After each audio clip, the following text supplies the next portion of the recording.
আজকে চলে গেছিলাম সদা কাকার কাছে। সদা কাকার বাড়ি হচ্ছে মহব্বপুর পাড়ার পাশে, নতুন পাড়ায়, চায়না হোটেল গলিতে। এইবার চায়না হোটেল শান্তিপুরে যে কোনো ছেলে পেলে চেনে এবং সবাই চেনে। তো কাকা আমাকে প্রতি বছরের না এই বছরও খুব সুন্দরভাবে পুঁটি জালটা বেঁধে দিচ্ছে। এই কাকার বাড়িতে আমি বসছিলাম, তোমরা যদি জাল কেনো কাকা একদম হোলসেল রেটে দিয়ে দেবে, একদম একদম রিজনেবল প্রাইসে। তারপর আমি একটা দেখলাম চায়না জাল। এই চায়না জাল পেতে আমি তো খুব ভালো মাছ পাই প্রতি বছর।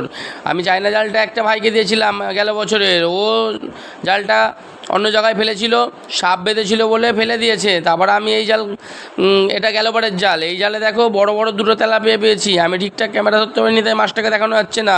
মাছটাকে আমি পরে দেখাচ্ছি। একাই ক্যামেরা করছি, একাই জাল ছাড়াচ্ছি, একাই মাছ ছাড়াচ্ছি। তা এই নিয়ে তোমাদের দেখাতে পারলাম না। তোমরা দেখো এটা কত বড় কই মাছ পেয়েছি আজকে, নতুন জালটা একটা মায়া মাছ পেয়েছি, আর একটা তেলাপিয়া মাছ, একটা শোল মাছ।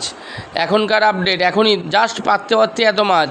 আর সারাদিন সারা মাঠে সারা দিন পাতলে তো কত মাছ হয়ে যেত। তা জানি না মাছগুলো কোথা থেকে এসেছিলো। মাছগুলো খেতে খুব ভালো হবে।